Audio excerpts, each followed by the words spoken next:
At my son's vineyard wedding, his bride laughed and said, $62,000 is your ticket to get in. My ex-wife coughed and added, or, you can watch from the road. I looked at the invitation. I didn't argue. I just whispered, decline, and pressed one button on my phone. 5 minutes later, the power cut off, the music stopped, and a helicopter landed, right on their cake. And that was only the beginning. Earlier that day, $62,000, Dad, Lacey said without even looking up from her wedding planner book.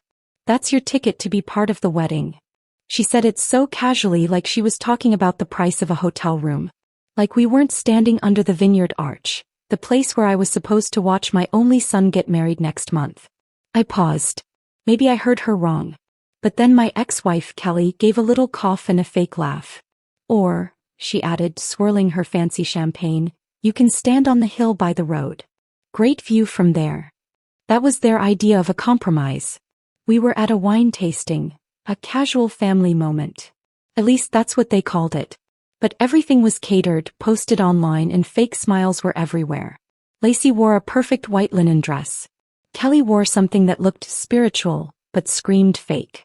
My son Alex stared at his wine glass like it held all the answers. I looked at him, waiting. Dad, it's not about the money, Alex finally said, though even he didn't sound sure. It's about showing support. Lacey's family has helped a lot. I knew what that meant. Her dad bought the vineyard. Her mom paid for the drone video. I was lucky just to be breathing their fancy vineyard air. I glanced down at the invitation in front of me. Thick paper.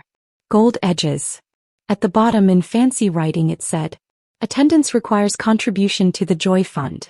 $62,000 minimum. 2 checkboxes. Accept with contribution. Decline. I didn't say a word. Just pulled out my phone, found a name I hadn't touched in months, and pressed one button. Activated, I said quietly. 5 minutes. Kelly kept whispering to Lacey, probably making jokes about how dramatic I always was. I didn't care. They thought I'd booked that helicopter weeks ago for their drone video. I never corrected them. This wasn't about revenge. I just wanted them to hear me without me saying a word. Exactly 4 minutes and 38 seconds later, the lights flickered. The string lights above the tables went out.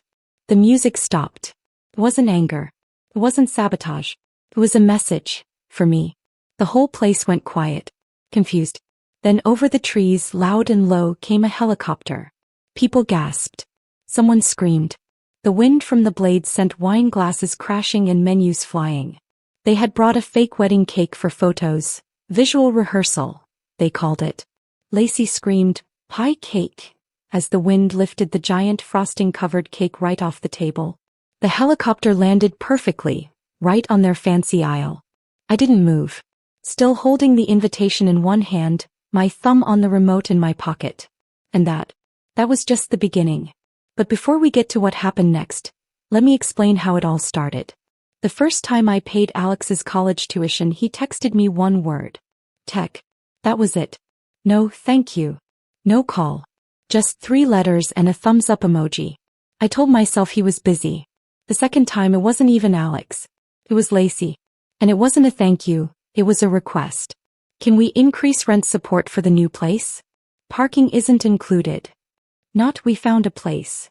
Not we're excited. Just another bill disguised as small talk. It had been like that for years. After the divorce, I got used to being the man behind the curtain. Kelly got the house. I got the bills. I didn't fight. I wanted my son to feel secure. That's what I told myself every time I paid for something. Every time Kelly told her friends she was rebuilding, while I worked extra hours to pay for her yoga trips and Alex's endless need for new laptops. I thought if I keep doing this, they'll see how much I've done. They never did. Alex graduated and moved in with Lacey, into a condo I co-signed for. But no one mentioned that. Lacey called it their freedom phase, like I wasn't still paying the water bill. Then came the wedding. At first it was supposed to be simple. Courthouse, maybe dinner. Then her parents got involved. Suddenly, it was a 200-person vineyard wedding, outfit changes, champagne wall, and a string quartet flown in from Italy. Me. They didn't ask me to help. They told me, $62,000. I said, I'll think about it. 2 days later, my face showed up in a private Facebook group called Vendor Confirmations, the Real Wedding Circle. Lacey had posted a poll. Which chair style screams generational wealth more? Under was a comment. Waiting on groom's dad's payment to finalize tent design. I hadn't agreed to anything. That same day, Kelly texted me. Let's not make this harder than it needs to be. They're your family too. Me. I thought, Kelly, you're already late on the deposit. And Alex? Nothing. Not even, hey dad, sorry they're putting you on blast like that. I let it go. Thought I'd deal with it after the wine tasting. Big mistake. The day after the helicopter landed on their overpriced cake, I expected drama. Instead, silence. Then came the smearing.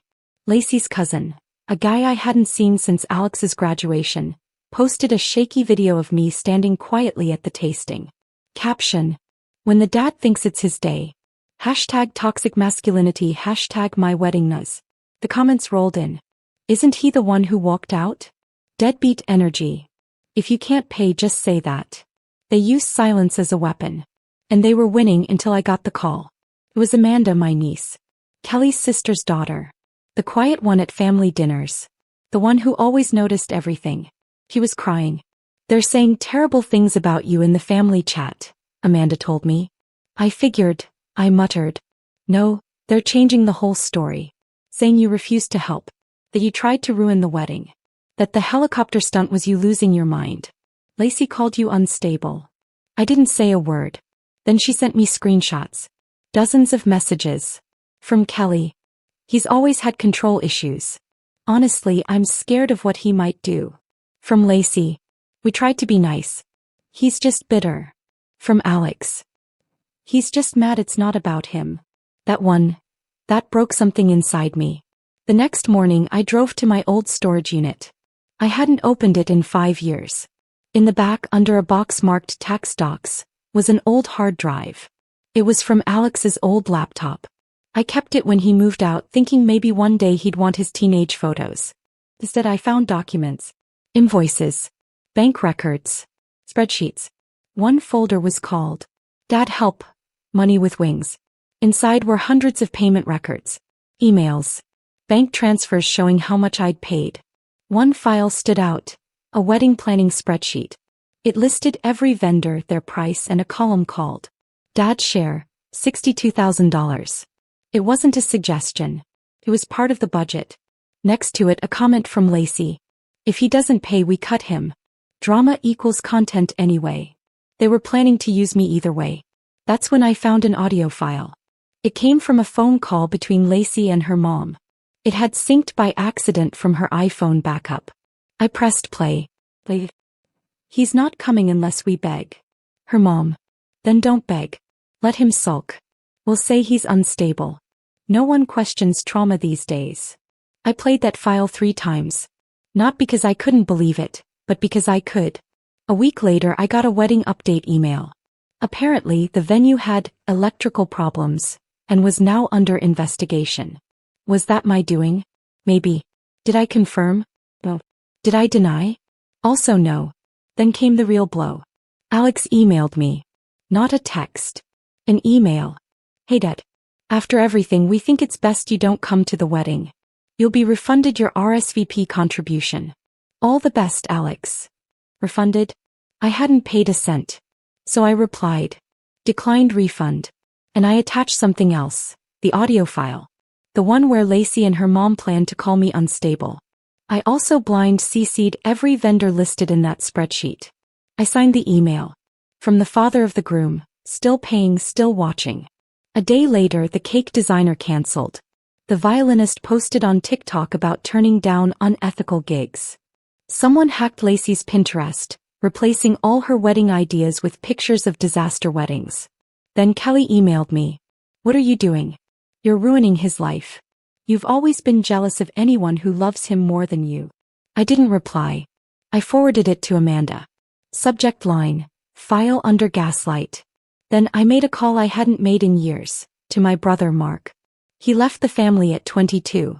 Moved to Alaska. Said the whole family was toxic. I used to think he was just bitter. Now I knew he was just early. Mark, I said, you still have that drone license? He laughed. Still got the drone too. What's going on? I told him the date, the time, the location, and that I wanted footage. Not of the wedding, but what came after. I wasn't planning to show up at the wedding. But they fired the first shot. After I refused to pay $62,000, they cut me from the guest list. No call. No message. Just a fake PR post online. Not everyone can handle joy, and that's okay. Our wedding, our peace. They made me the villain. Said I was unstable, bitter, dangerous. So, I pressed the button. The helicopter wasn't random. It was planned. I called Mark. Ex-military. Logistics guy. The kind of man who can get a helicopter if you ask right. I asked right.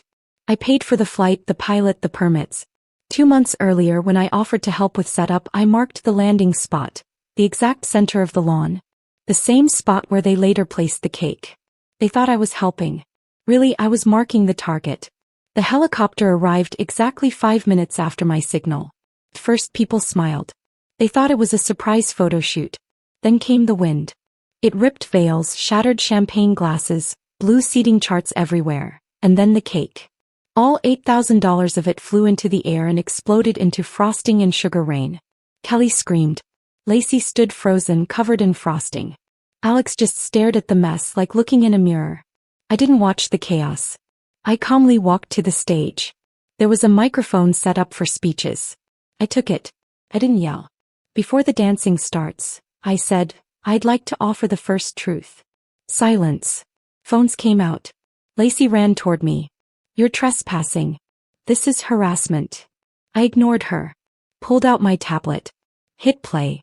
The audio echoed over the speakers. He's not coming unless we beg. Then don't beg. Fine. We'll say he was unstable. No one questions trauma anymore. It was Lacey's voice. And her mother's. I looked at the crowd. That's from her iCloud backup. Synced to a phone she didn't know I could still access. She planned to lie about me if I didn't pay. Gasps. Lacey lunged for the tablet. I stepped back. Don't worry. There are copies. Including with the venue's legal team, since I paid their deposit. Silence. Then I played the second file, the shared Google Doc. Wedding planning master. Dad's share. $62,000. Next to it. If he refuses, cut him. Drama equals content anyway. I turned the screen to the guests. No need to explain. Screenshots say it all. Then I called someone else up. Amanda, my niece. The only person in the family who asked if I was okay. She took the mic. Hi, I'm Amanda. I saw the family chat. I saved it, in case they tried to change the story. She showed more screenshots. He's selfish. He'll pay eventually. If not, we cut him at the rehearsal dinner. Makes better headlines. More gasps. Kelly stood shaking. You can't do this. Not here. Not today. I looked at her. You did this. I'm just finishing the sentence. Lacey shouted. You're ruining our wedding. I answered. No. I'm answering it.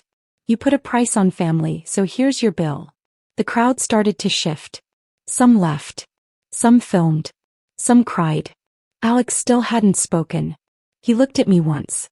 Just once. I said nothing. I wasn't speaking to him anymore. I left the tablet on the stage.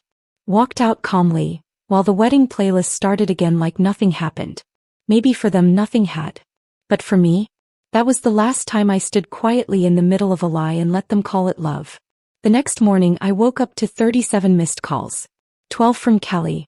7 from Alex. 3 from some wedding influencer. And 1, surprisingly, from Lacey's dad. I didn't call anyone back. Instead, I made coffee, opened my laptop, and posted one message. Title, My Role in the Wedding, a Statement. I didn't name anyone. I didn't have to. I shared screenshots, the wedding plan with the dad's share written in Alex's text saying I wasn't needed anymore, and the audio where Lacey planned to lie about me. I added proof of every payment I'd made for the venue, the dress deposit, even the chair covers. No rant. No drama. This isn't about revenge, I wrote. It's about patterns. About what happens when you stop paying the price for keeping quiet. Within an hour it had 3,000 shares. By noon the screenshots were everywhere. A wedding subreddit pinned it. Someone made a TikTok with dramatic music. The hashtag #JoyFunJustice started trending. But the best part? Vendors began to speak up. They told us he refused to pay. He was the only one who did. Confirmed. He paid for the cake, the one that flew away. By that evening, even the wedding photographer quit. He posted, "If your wedding starts with lies, I'm not editing around it." That night, a podcast producer emailed me. He wanted to interview me, the dad who said no. I declined. Not because I was scared, I just didn't need to explain myself anymore. Instead, I launched a website. Not a blog, a simple brand. Declined. Black and white design. Plain. One message on the homepage. You don't owe toxic people your presence. Read the truth, then write your own. It linked to the files. No names. No drama. Just facts. By the next morning I had 3 speaking offers. A conference about boundaries. A retreat for people with difficult families. A publishing house. I smiled. Not because I wanted attention, but because, for once, I owned the story. The family. Oh, they spoke up. Alex posted a blurry Instagram story. Blood is thicker than screenshots. Lacey made a crying TikTok. We were just protecting our peace. Kelly wrote a long Facebook post. When narcissists invade special days. She compared me to a dangerous saboteur. Then she tagged my mom. I hadn't spoken to my mom in years. But she replied, "I warned you this would happen if you kept treating him like a debit card." Just like that, their little echo chamber cracked. Then came the real twist. Lacey's ex-fiancé messaged me. He said he saw the files. He said it explained everything. He thanked me. Then he sent me a screenshot, a thread from a private Discord group. It was Lacey bragging about using trauma for brand deals. He forwarded it to one of her sponsors. Within 48 hours they dropped her. We believe in honesty and empathy, not fake stories. I didn't share that win. I didn't need to. Some victories feel better in silence. Here's what I did do. I changed my number. My new voicemail. If you're calling to apologize, it's already accepted by me for me. Not for you. I moved. Not far, just far enough. A small cabin near Mendocino. Quiet. Solar-powered. Paid off. The sign by the mailbox? Declined. Steel letters. Matte black. Some people build fences. I prefer one clear sentence. It's peaceful here. No drones. No fake family talks. Dad, can you just... Messages. Just trees, birds, and the occasional fox who thinks I owe him breakfast. And for once, I owe no one anything. They tried though. 2 weeks later, a letter arrived. Real mail. It was from Alex. 3 pages, handwritten. I know I didn't stand up for you. I know I let it happen. But I didn't realize how bad it really was. It wasn't an apology. It was a late confession of guilt. I didn't reply. I didn't have to. Closure isn't about hearing, "I'm sorry." It's about knowing you weren't crazy. Lacey sent a DM too. "You ruined my life." I didn't answer that either. Some think silence means weakness. Let them. Sometimes silence means peace that doesn't explain itself anymore. Funny thing, when people know they can't use you, they either disappear or try to come back too late. Kelly tried both. First, she vanished from social media. Then she reappeared as a healing coach. She posted a cheesy quote. Sometimes the villain is just the person who finally said no. I almost laughed. She wasn't wrong, she just didn't realize it was about her. I didn't build a brand from this mess. I built a life. I opened a business. Private consulting. I help people set boundaries with their families. My first workshop? How to say no without writing a novel. It sold out in 2 days. The land? I named the cabin. It's not on Google Maps. No tags. No directions. But the sign at the entrance says, "The RSVP is still declined." Steel letters. Same font as their wedding invites. But this time no price tag. Just a message. I'm done. Sometimes hikers stop at the gate. They look at the sign. Look at the woods. Wonder if I'm still that guy who landed a helicopter on a cake. Yeah, I am. But not because I wanted revenge. Because I needed space. I don't check the family chat. Amanda left it. Alex stays quiet. Kelly posts fake healing quotes. Lacey shares MLM links. Nothing new. But I don't read it. Because I'm not in it. I don't regret the money I spent. Or the truth I shared. Or the storm I caused. You can't regret saving yourself. And that's all this was. Not a tantrum. Not revenge. Just shutting off the tap and watching them panic when the free ride ended. The other day a delivery guy asked about the sign. Why declined? I smiled. Because some invitations aren't worth answering. That's all I said. Because that's the last sentence I owe anyone.